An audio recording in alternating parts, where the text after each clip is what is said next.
你去想一想，你去看一看，月亮代表我的心。 안녕하십니까. 10위권 안에 들던 비구이 위안이 부도 위기에 빠지면서 또 같은 상업용 부동산 기업인 소호 차이나도 유동성 위기에 처해 있다. 이런 뉴스가 확산되고, 그리고 이미 그 전에 헝따와 완따도 부도라든가 유동성 위기라든가 그런 소문을 접했었기에 중국 부동산 기업과 시장에 대한 불안감을 말하는 그런 예측과 전망이 쏟아져 나왔었죠. 그래서 저도 오늘 이러한 상황에 대해서 한 말씀 드리고자 합니다. 결론적으로 말씀드리면 그러한 위기론 그런 것들은 좀 과장됐다. 그러니까 시진핑 정부 들어서서 공동부유 또는 주택은 거주하는 것이지 투기하는 것이 아니다. 3년임째 가고 있는 시진핑 주석이 중국몽과 함께 내건 공동부유라는 방침하에 부동산 시장에 대한 거품 빼기, 구조조정, 충격에 따른 정책, 그런 현상을 마치 부동산 시장, 나아가서 중국 경제 전체가 위기가 올 것처럼 그렇게까지 이야기하는 것은 그렇게 본다는 것이죠. 중국이 너무 잘 나가고 너무 빠르게 패권국가로 대두되는 것을 가장 경계하는 나라가 미국이겠죠. 요즘 미중 전쟁이니 중미 관계가 신냉전이라고 말할 정도의 대결 구도로 간다는 그런 분위기 속에서 미국을 비롯한 서방 국가, 그리고 한미 동맹을 중시하는 우리나라 입장에서 특히 윤석열 정부 들어서서는 중국 경제가 위기에 처하고 무너지는 거 아니냐, 그 미국의 희망을 우리까지 또 덩달아서 그런 식의 그 시각과 자세는 경계해야 되지 않겠느냐 하는 말씀을 드리고자 합니다. 하면은 제가 이런 말씀을 드리는 그런 근거가 될 수 있는 맥락, 대기후, 대환경에 대한 이해가 필요하다고 하겠습니다. 대표적인 것이 문화혁명 당시에도 나타났던 홍이대, 홍얼다이의 두 가지 파벌이 있습니다. 온건 노선의 홍위병이 있었고 급진 노선의 홍위병들이 있었죠. 그런 정서로 나뉘는 그 그룹 중에 개혁 개방 이후에 중국이 너무 사회주의 궤도를 이탈하는 원심력이 강화되는 방향으로 지금 나가고 있는 거 아니냐, 그것을 우려하면서 중국 공산당의 권위와 통치 기반인 구심력을 이제는 회복하고 강화해야 한다. 그런 주장을 하는 홍얼다이 그 그룹들이 있는데, 시진핑이 그런 그룹의 그 정서를 대표하면서 강력한 중국몽 공동부유를 구호로 내걸고 등장하면서 3연임까지 시도하고 있다. 그런 맥락에서 볼 때 그 홍얼다이 중에서도 보이보의 아들인 보시라이, 충칭시 시장이었죠. 그래서 충칭 모델을 주도했고, 그리고 시종신의 아들인 시진핑이 권력 투쟁에서는 결국 승리해서 정권을 장악하고 지금 3연임까지 주도하고 있습니다만은, 보시라이가 충칭에서 시도했던 충칭 모델, 정부 기능을 중시하는, 그리고 사회주의적인 정책을 중시하는 충칭 모델을 시진핑이 계승하면서 그런 노선을 추진하고 있다고 볼 수 있겠습니다.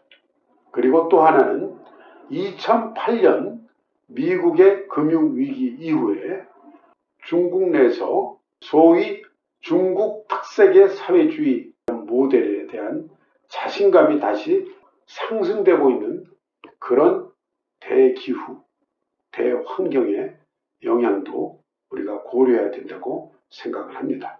그래서 관전 포인트는 시진핑 정부에서 부동산 정책에서 공동부유라는 방침 하에 임대주택 위주 공급 확대, 그리고 아직 시행은 못하고 있습니다만은 계속 검토하고 화두로 거론되고 있는 부동산 보유세, 이런 것이 시진핑 정부의 공동부유가 부동산 분야에서 실질적으로 집행되는 그런 것을 판단할 수 있는 관전 포인트가 아니겠느냐, 그런 말씀을 드리면서 중국 공산당이 창당한 이후 국민당과의 혁명전쟁 시기, 그리고 혁명전쟁에서 승리한 후에 중화인민공화국 출범하고 중공 정권이 중국 대륙을 통치했던 기간, 또 이 기간은 개혁개방 이전에 사회주의 개조를 추진했던 시기, 그리고 개혁개방 이후에 중국 특색의 사회주의 시장경제를 추진했던 시기, 그리고 공동부유, 중국몽 또는 미국하고도 맞대응하면서 신형 대국 관계까지 주장하는 그런 시대로 진행되면서 중국 부동산 분야는 어떻게 흘러왔고 어떤 방향으로 흘러갈 것인가, 그리고 그러한 중국 부동산의 관점 포인트는 무엇인가 하는 점에 대해서 말씀드리고자 합니다. 1921년 중국 공산당이 창당된 후에 국민당과의 혁명전쟁 기간 중, 그래서 혁명전쟁에서 승리해서 중화인민공화국이 출범하기까지는 혁명 전략 또는 혁명 책략으로서의 토지혁명전쟁을 추진한 시기죠. 그리고 1949년 신중국 중화인민공화국 출범 이후 1953년까지 이 약 3년간의 기간은 그 이전의 혁명 책략을 통치 책략으로 전환하면서 신민주주의 단계에서 경자 유전 구호하에 지주와 분홍의 토지를 몰수하고 빈농과 고농 우선으로 평균 배분해주면서 토지의 사유권까지 인정해주고 그 사유 토지의 소유권 등기까지 해주는 그러한 시기입니다. 그러나 그러한 시기도 약 3년 정도로 끝나고 1953년부터 1978년 개혁개방 이전 시기에는 사회주의 개조를 추진하고 토지 소유와 사용의 공유화와 집체화가 추진되죠. 이 농업합작화는 대략 4개 단계, 즉 호조조, 상호협조조이죠. 그리고 초급 합작사, 고급 합작사, 그 다음에 인민공사 단계로 진행됩니다. 이러한 개조 결과 중공 통치하의 토지 소유제는 무상, 무기한, 무유통, 이걸 삼무라고 부르는데, 이러한 삼무의 토지 사용 제도의 문제점이 경제 특구를 설치하고 외자기업 및 비국유 사용기업의 토지 사용 문제에 대한 대책을 마련하면서 이러한 삼무의 토지 사용 제도의 문제점들이, 대표적인 것들이 국가가 토지 소유권을 갖고 있지만 경제적으로 이익을 실현이 불가능하기 때문에 국가 재정이 계속 메말라가고 곤란해지죠. 그리고 토지 이용 및 토지 배치의 효율성이 저하되죠. 그리고 기업 간의 공정 경쟁도 될 수가 없죠. 토지 이용이나 토지 사용이 기업의 입지적인 조건이라든가 기업의 경쟁력에 의해서 결정되는 게 아니라 행정적으로 배분되고 이런 식으로 하니까 기업 간의 공정 경쟁이라든가 효율성 있는 시장에서의 경쟁이 안 되는 거죠. 그러다 보니까 부동산 지하 시장이 형성돼서 권력 있고 권위 있는 인민해방군이라든가 공안이라든가 그런 기관들이 필요 이상으로 토지를 과다 점유해서 그 과다 점유한 토지를 지하 시장에서 오히려 블랙마켓에서 블랙 임대료를 받고, 토지가 필요한 사람은 부패한 권력기관들에게 임대료를 오히려 더 과다하게 주고 토지를 사용해야 되고, 실제로 그 토지의 소유자인 국가와 지방정부는 토지로부터 아무런 이득도 못 취하고 부패한 기관과 세력들이 토지 사용권을 얻은 다음에 지하시장에서 검은 이익, 흑이익을 취득하고 그런 그 체제 하에서 온갖 다양한 문제들이 누적되고 곪고 막 돌출되기 시작하면서 개혁 개방을 준비하면서 제1과제로 대두된 게 토지 국공유지의 문제와 국유기업의 문제입니다. 비효율의 문제죠. 비효율과 부정, 부패. 그게 결국은 사회주의 체제까지 몰락시킨 것입니다. 그래서 토지 사용제도 개혁의 필요성이 대두됩니다. 이제 토지 분야의 그런 문제들을 우리가 봤습니다만은 주택으로 대표되는 건축물 그리고 부동산 분야 전반적인 분야에서도 본질적으로 같은 문제들이 축적되고 돌출되기 시작하죠.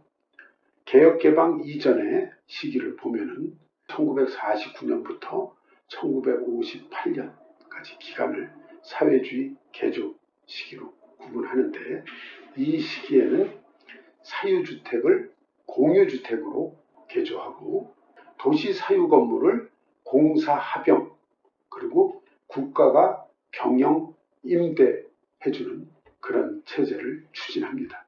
무상몰수는 아닙니다. 유상몰수입니다.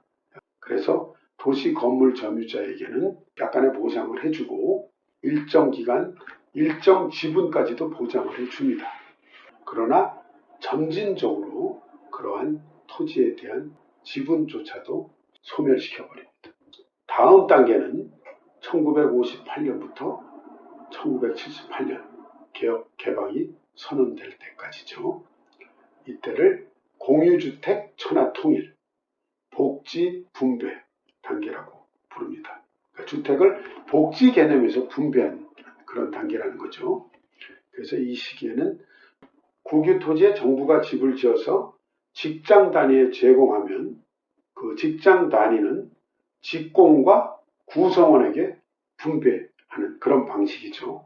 그래서 공유주택을 공방이라고 불렀는데 국가가 주택 유지 보수에 필요한 임대료를 정하고 전매와 재임대하는 것을 금지했습니다. 그래서 이 시기에는 중요한 게 주택 소유 여부가 아니고 면적과 거주 기간이죠. 그런데 이 시기에 이러한 공유주택, 공방이 개혁개방 이후 중국 또는 현재 한국의 공공임대주택과 어떤 차이점이 있는가는 우리가 시대적인 상황, 맥락을 잘 보면서 그 차이점, 본질적인 차이점을 우리가 잘 파악해야 됩니다.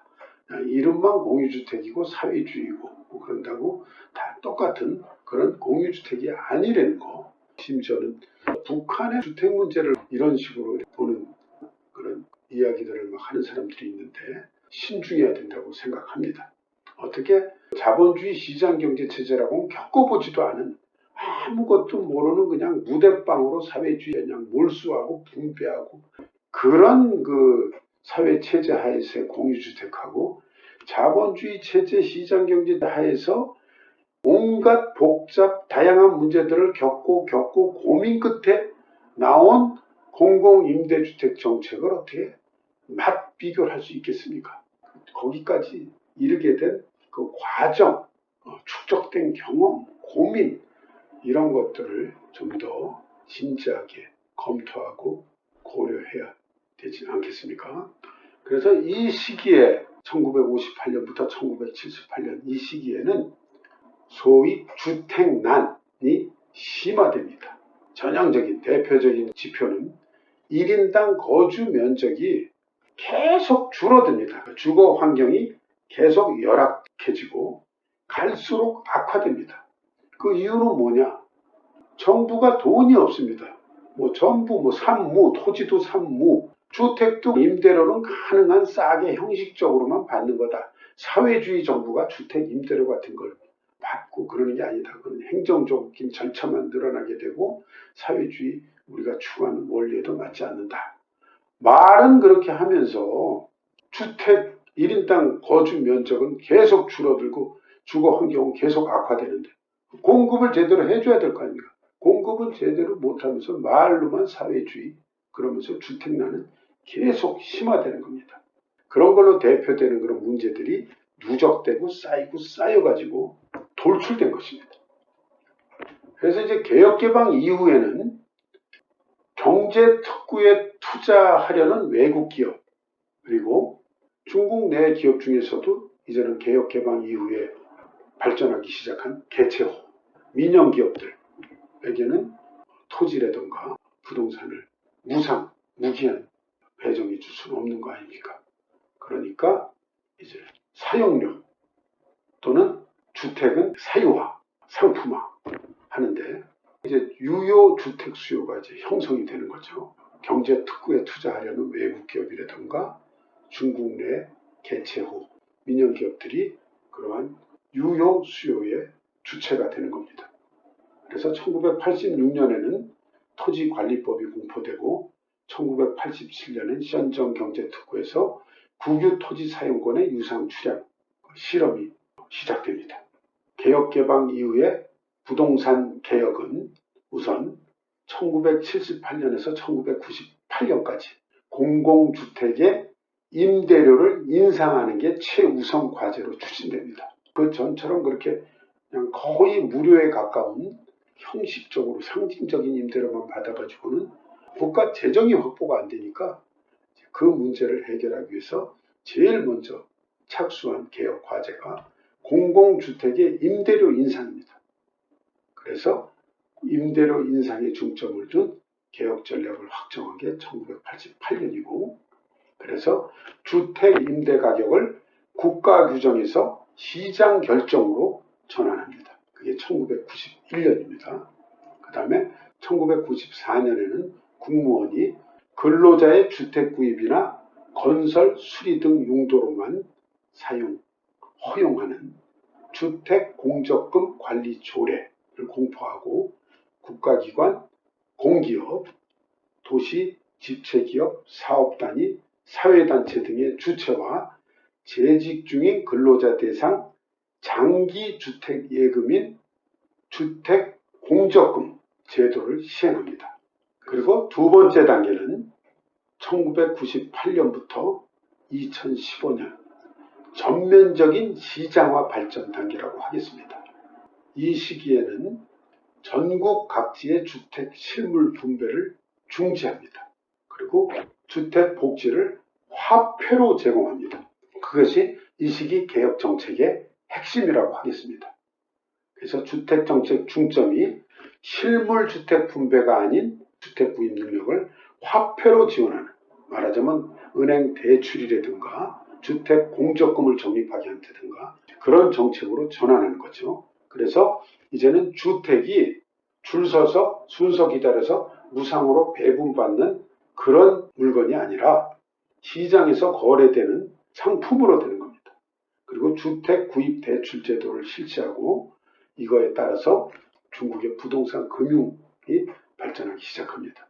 그래서 상업은행의 개인주택자금 대출 총량이 부단히 증가하고 대출 조건과 문턱도 갈수록 낮아져 가죠.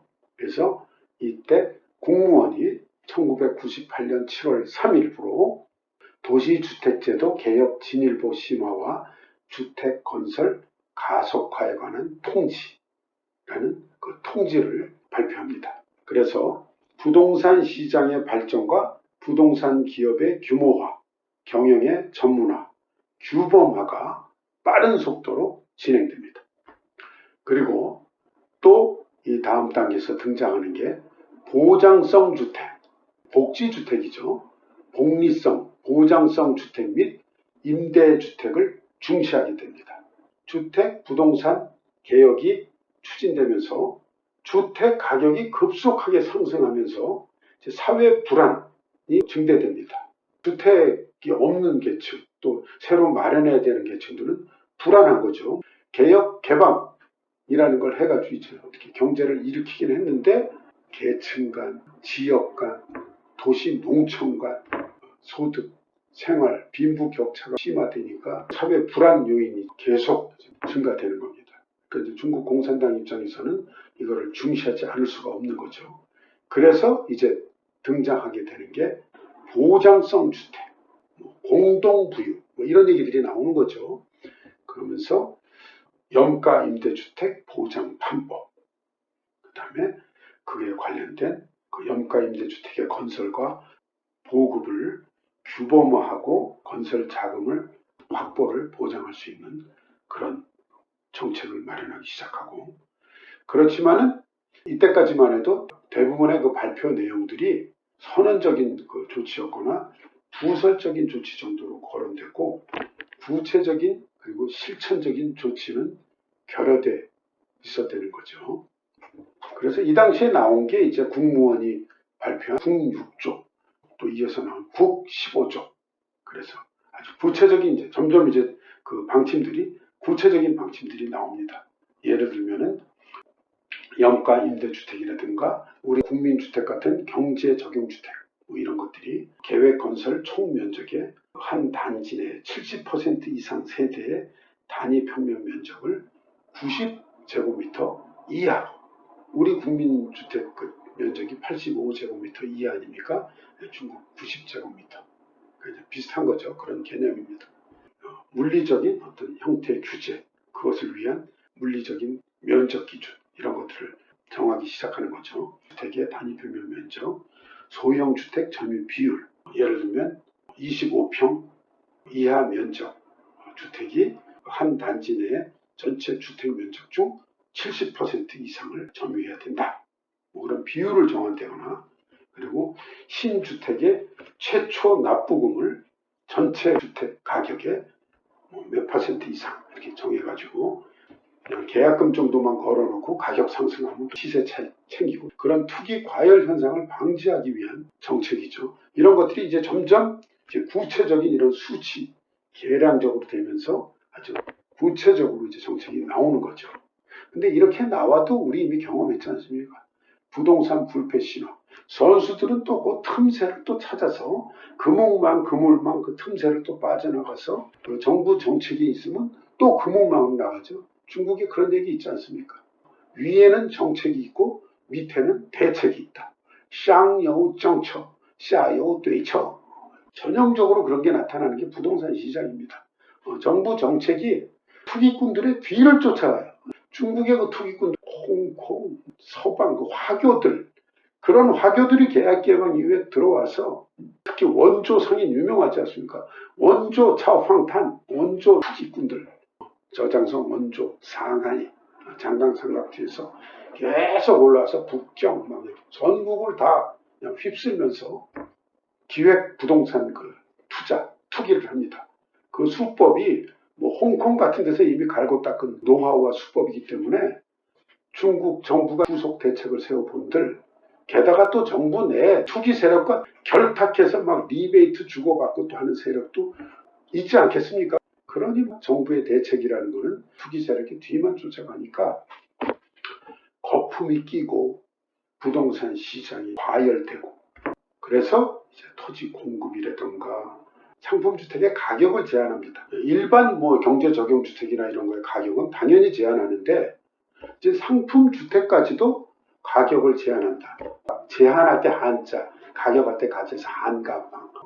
그런 가격 제한 상품주택까지.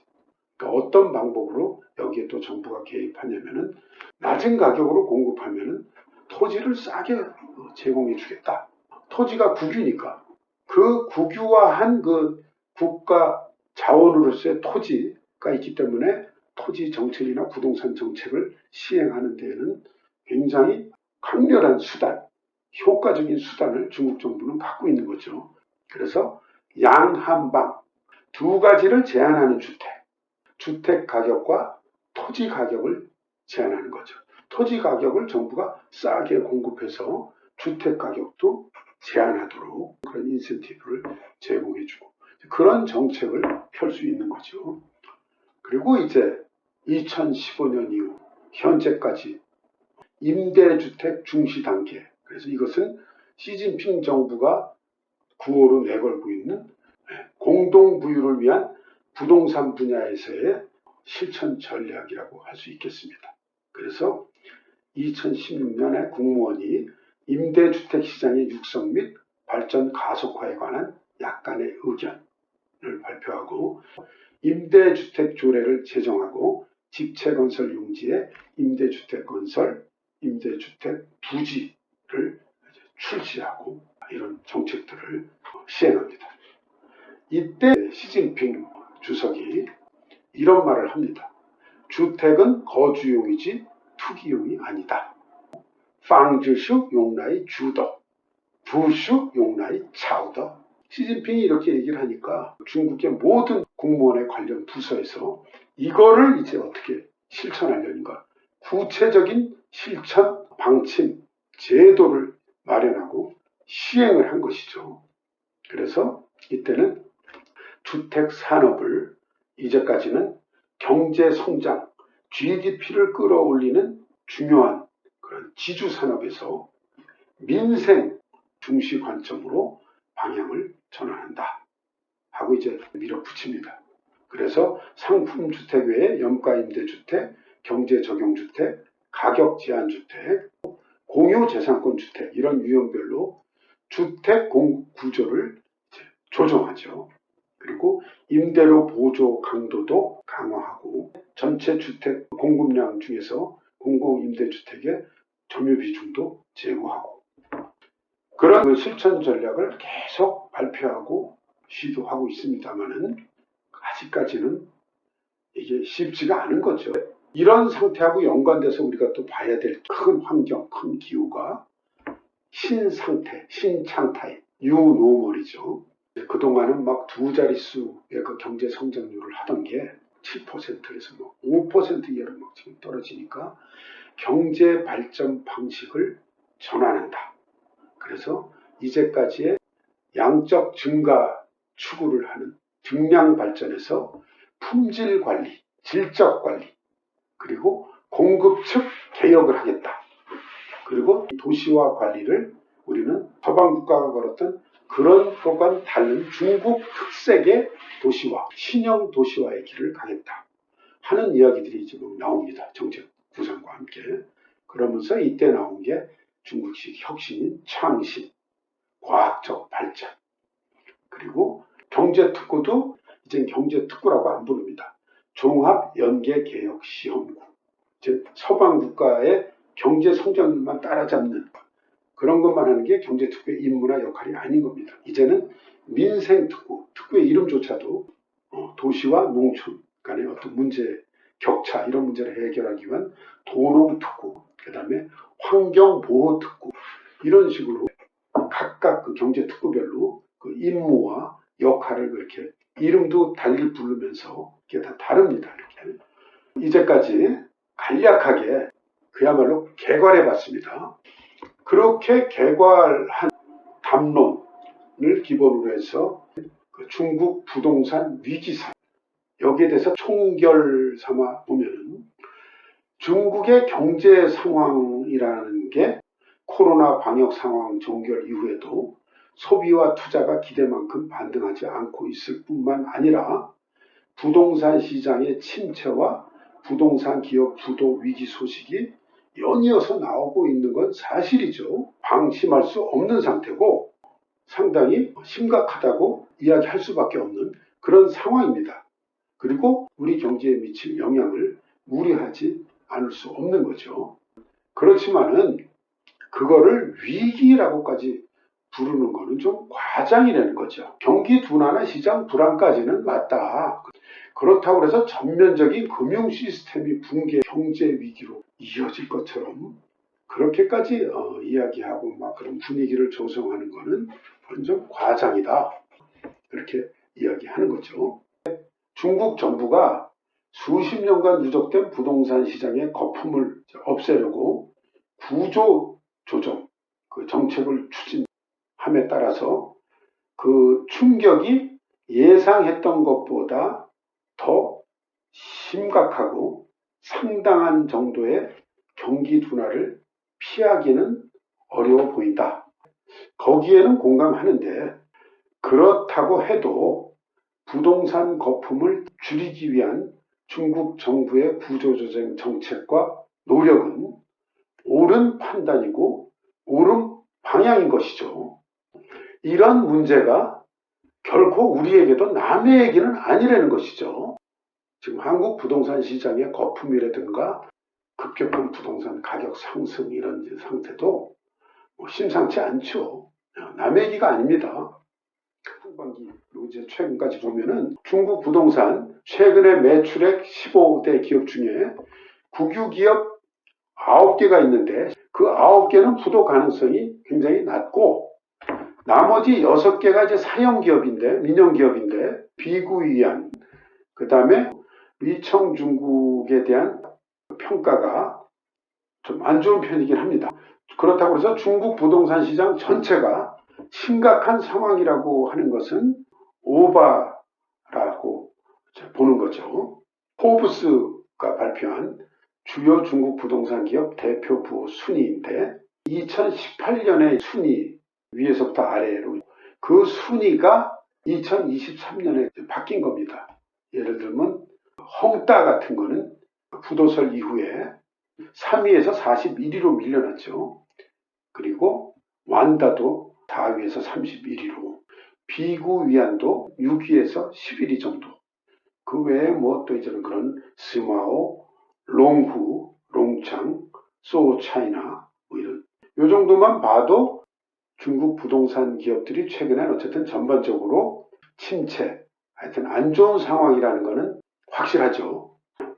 우리가 중국 부동산을 볼 때 관전 포인트, 중시해야 될 동향 부분에 대해서 말씀을 드리면 우선은 중국 성장률에 관한 겁니다. 중국 성장률이 장점인 시기의 평균 성장률이 13%, 두 자릿수 성장이라고 그러죠. 13% 성장인데 시진핑 시기에 뭐 7%에서 5%까지 내려와서 그 5%라고 하더라도 장점인 시기에 중국 그 GDP와 지금 저 중국 GDP는 26배 정도 차이랍니다.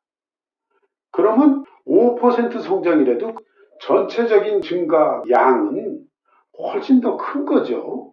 그런 면을 우리가 읽어야 되고 그냥 단순히 중국이 13% 성장률이 5%로 떨어졌다. 뭐 좀 심각하다, 위기다, 신상태다. 그렇게 단순히만 볼 게 아니라 그런 그 측면도 우리가 봐야 된다. 미국 GDP의 73%에 해당합니다. 지금 세계에서 미국 GDP의 20%를 넘는 독일이나 일본 정도의 그 국가의 지금 성장률은 2%도 안 됩니다. 그런데 5%의 성장률을 유지하고 있다는 건 대단한 성장률이라는 거죠. 그 점을 우리가 고려해야 된다. 그 다음에 또 하나는 2022년에 중국 자동차 수출이 311만 대입니다. 한국은 230만 대. 오히려 좀 줄었습니다. 2015년에 비해서 한국은 282만 대에서 230만 대로 줄었는데 중국은 2015년에 43만 대였던 게 지금 2022년에 311만 대로 이렇게 늘었습니다. 물론 한국은 이제 해외 생산이 증가했다 그런 측면이 있다고 합니다. 그 다음에 올해만 봐도 중국이 8월까지는 321만 대를 수출했습니다. 그래서 이미 8월 현재 전년도 2022년도 실적을 넘어섰고 연말까지는 아마 일본도 제치고 세계 1위의 자동차 수출 국가가 되는 걸로 전망되고 있다는 거죠. 내연 자동차라든가 전기 자동차 모두 약진하고 그런 결과라는 겁니다. 그리고 미국의 대중 견제도 효과가 없다는 겁니다. 미국이 그 소위 IRA, 인플레이션 감축법을 통해서 중국 배터리 기업들을 억제하고 있지만은 중국의 그 대표적인 배터리 생산 기업인 닝더시다이, 영어로는 CATL, 그리고 BYD의 세계 전기차용 배터리 생산 올해 매출량이 올해 5월까지 각각 전년도 대비 59.6%, 107.8%가 증가했다는 겁니다. 그리고 이 두 기업의 세계 시장 점유율이 2022년에 46%였는데 올해 5월 기준으로는 52%로 증가하고 있는 그런 추세라는 겁니다. 이런 측면이 있다는 것도 우리가 같이 봐야 된다는 거죠. 유럽연합 EU가 전 세계 기업 중 연구개발 투자를 많이 하는 2,500개 기업의 관련 통계를 매년 집계해서 발표하는데 2021년에 중국 기업이 678개, 물론 중국은 기업 수도 이제 많죠, 우리보다. 그렇지만 678개인데 그 중에 한국 기업은 53개, 대만 기업은 84개, 미국 기업은 822개. 물론 미국 기업이 제일 많습니다만은 이제 중국 기업이 678개. 이 정도로 중국이 R&D, 연구개발 투자도 많이 하고 있는 기업들이 이렇게 많다는 거죠. 2014년도에는 중국 기업이 327개에서 2021년에는 678개로 2배가 넘게 증가한 겁니다. 한국은 2015년에는 75개였는데 2021년에는 53개로 오히려 줄었다는 겁니다. 그리고 10억 유로 이상을 연구개발에 투자한 기업의 수가 중국은 45개인데 한국은 5개. 이제 산업 분야에서 한국이 중국의 상위 파트너 역할을 했던 그런 시대는 이미 끝났다는 겁니다. 그리고 현지와 현장에서는 모두 알고 있는 상황이라는 겁니다. 그런데 우리가 타성에 젖어서 중국과의 격차가 30년에서 20년으로 줄었다. 10년으로 줄었다. 이제 5년도 안 남았다. 이 초격차를 우리가 유지해야 한다. 이러고 있는 동안에 중국이 추월하면서 우리하고 역초격차가 벌어지고 이런 현실을 직시해야 된다는 겁니다. 우리 자신부터 돌아보고 무엇이 중요한지 그런 생각과 시각으로 봐야 한다는 거죠. 또 한편으로는 중국 내부에도 불안 심리가 있습니다. 근데 그 불안 심리는 너무 우리가 지금 자본주의와 시장화 이런 식으로 가다가 우리 중국 공산당 통치의 원칙이고 이념인 사회주의 그런 원칙 이거를 벗어나려는 그런 원심력이 너무 강화되고 있는 거 아니냐. 그 마오쩌둥 시대에 추진했던 그런 사회주의 통치 이념 우리 공산당의 기본으로 돌아가는 그런 구심력을 회복하고 강화해야 한다. 그런 목소리도 지금 계속 강화돼 나오고 그런 홍2대, 홍월다의 정서를 시진핑이 대표하고 있다는 거죠. 또 하나는 2008년 금융위기 이후에 중국 모델에 대한 자신감이 상승하고 있다는 점입니다. 이제야말로 중국 특색의 모델을 우리가 만들어 나갈 때가 됐다. 특히 이런 말이 나오게 된 때가 미국발 금융위기가 돌출됐을 때입니다. 그러니까 그때 허구적인 금융공학에 기대고 있는 미국 모델의 약점이 돌출됐다. 그리고 실물경제 제조업 생산기지 기반의 중국 모델의 우세가 확인됐다. 이런 말들이 중국 내에서 막 쏟아져 나왔습니다.